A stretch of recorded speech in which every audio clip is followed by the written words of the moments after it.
7-5. Keep in mind that 7 through 10 is actually in the next homework, so I might not go over that. And actually the things that I'm not going to include in this lesson yet are 45 through 50. Those we won't go over just yet. Okay, so this whole section had to do with certain properties of logs and what you can do with logs. So I'm just going to list them here and then we're going to use them. Okay, so there are 3 properties of logs. The first one is that if you have log of any base, I'm just going to use b for the base, and 2 things being multiplied, m times n.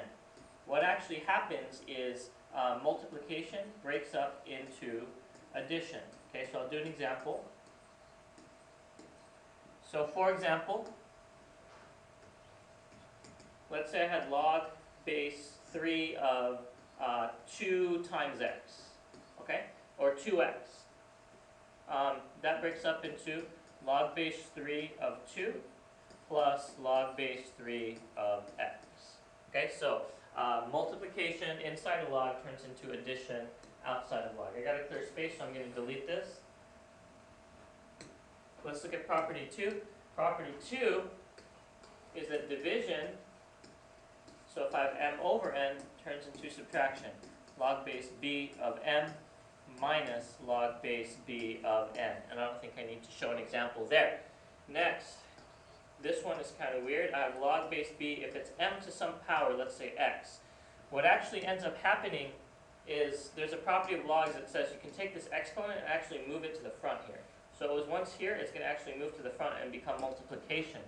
So this becomes x times log base b of m. So it kind of migrates.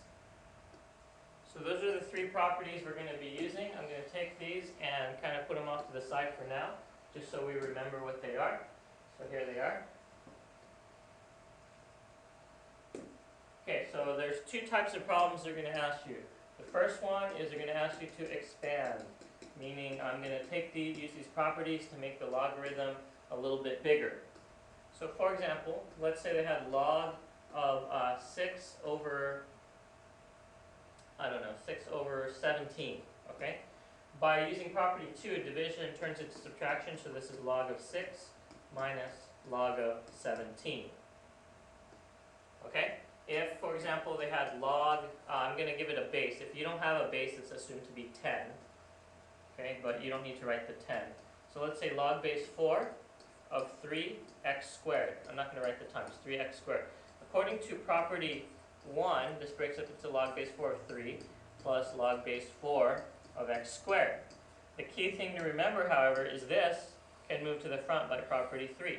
So the final answer should be log base 4 of 3 plus, and this 2, okay, this 2 right here is going to move to the front. Okay, so it's going to go plus 2 log base 4 of x, and that's your final answer.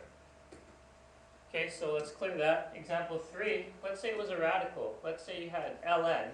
Keep in mind that ln is just log base e, so it's still log and you can still use the properties. If that bothers you, just think of it as log. Okay, let's say I had radical x. Well, keep in mind the radical, oh, not log, but ln. Radical is really just a power of 1/2.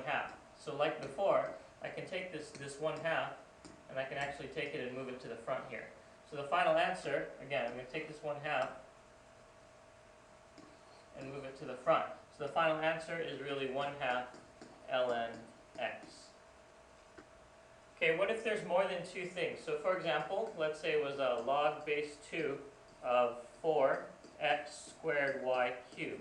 Okay, well, since there's hidden multiplications here, this will break up into log base 2 of 4 plus log base 2 of x squared plus log base 2 of y cubed. Okay, and keep in mind, everything with a power will move to the front. So this will be log base 2 of 4 plus, bring the 2 down in the front, 2 log base 2 of x, and then bring the 3 down in the front, plus 3 log base 2 of y.